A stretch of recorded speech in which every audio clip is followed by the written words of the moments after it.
Recently, the Government of India approved the proposal of simultaneous elections for the Lok Sabha, state legislative assemblies, and local government bodies. These simultaneous elections are popularly known as One Nation, One Election. But before that, we need to understand what is One Nation, One Election. One Nation, One Election is a process of conducting simultaneous elections for the Lok Sabha, state legislative assemblies, and local government bodies. After the independence, first simultaneous elections were conducted in 1951, and the same practice continued from 1951 to 1967. That practice of simultaneous elections ended with the premature dissolution of some of the state governments in 1968 and 1969. And finally, that ended with the early termination of the Lok Sabha in 1970.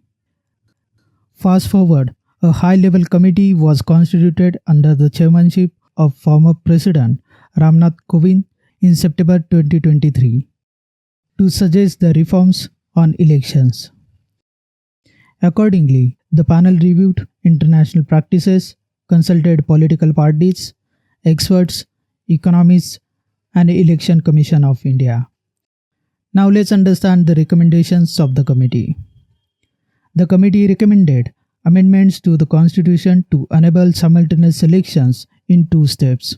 First, simultaneous elections will be held for the House of People and the state legislative assemblies. For that, no ratification by the states will be required for the constitutional amendment.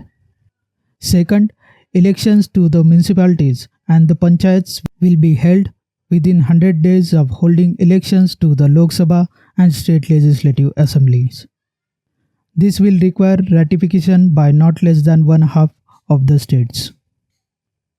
For these elections, single electoral roll and electoral photo identity cards to be prepared by the Election Commission of India with the consultation of state election commissions. These amendments will require ratification by not less than one half of the states. In case of hung house, no confidence motion or any such event, fresh elections should be held to constitute the new House of People or State Legislative Assembly for the unexpired term of the House of People. Considering all the factors, the government took that remarkable decision in the direction of strengthening the democracy of India.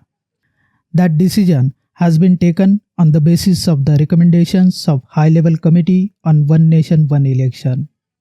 An implementation group will be formed to take forward the recommendations of this committee. That group will execute the recommendations of this report. These simultaneous elections will be conducted in two phases. In the first phase, the elections will be conducted for the Lok Sabha and the legislative assemblies.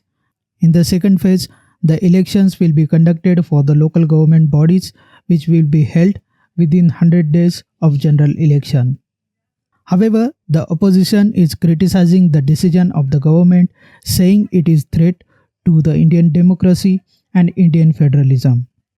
Therefore, there is a need to establish consensus among stakeholders, including various political groups, activists, experts, institutions, and other groups.